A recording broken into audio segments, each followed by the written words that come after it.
नमस्कार, विंध्या टाइम्स में आपका स्वागत है और आपके साथ मैं श्रेया। दोपहर तक की दो बड़ी खबरों के साथ हाजिर हुए हैं।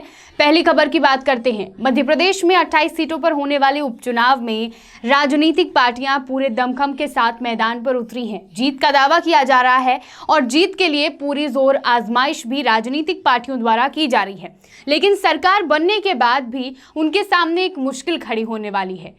दरअसल कर्मचारी संगठन अब अपनी विभिन्न मांगों को लेकर उपचुनाव के बाद सरकार के सामने धरना प्रदर्शन, विरोध प्रदर्शन करने के मूड में है।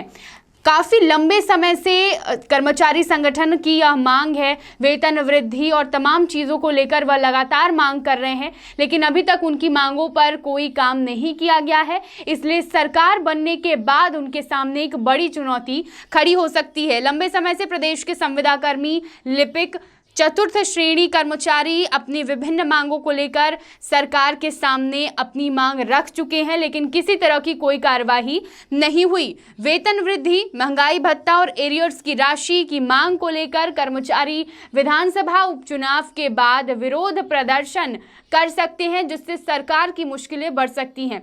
आगे आने वाले समय में देखना होगा कि सबसे पहली बात तो यह है कि सत्ता पर काबिज कौन होगा। सत्ता परिवर्तन होगा या फिर मुख्यमंत्री शिवराज सिंह चौहान ही रहेंगे। अगर सत्ता परिवर्तन होता है तो मुख्यमंत्री क्या कर्मचारी संगठन की मांगों को पूरा करते हैं, या फिर अगर शिवराज सिंह चौहान ही सत्ता पर काबिज रहते हैं तो उनके द्वारा इस पूरे मामले पर क्या कुछ कार्यवाही की जाएगी, यह देखना होगा। दूसरी खबर की बात करते हैं।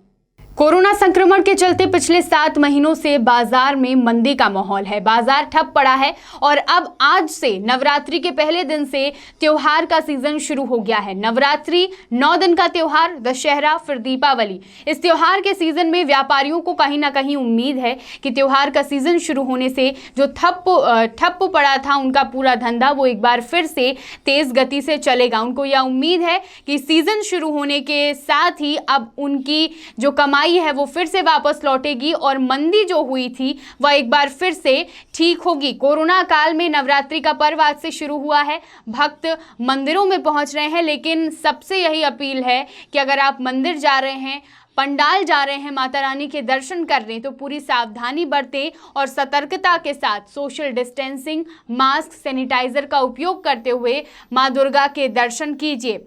लेकिन इन सब के बीच व्यापारियों में एक आस है कि नवरात्रि शुरू होने के बाद, सीजन शुरू होने के बाद व्यापारी संगठन में यह उम्मीद जगी है कि एक बार फिर से जो धंधा मंदा पड़ा था वो एक बार फिर से शुरू होगा।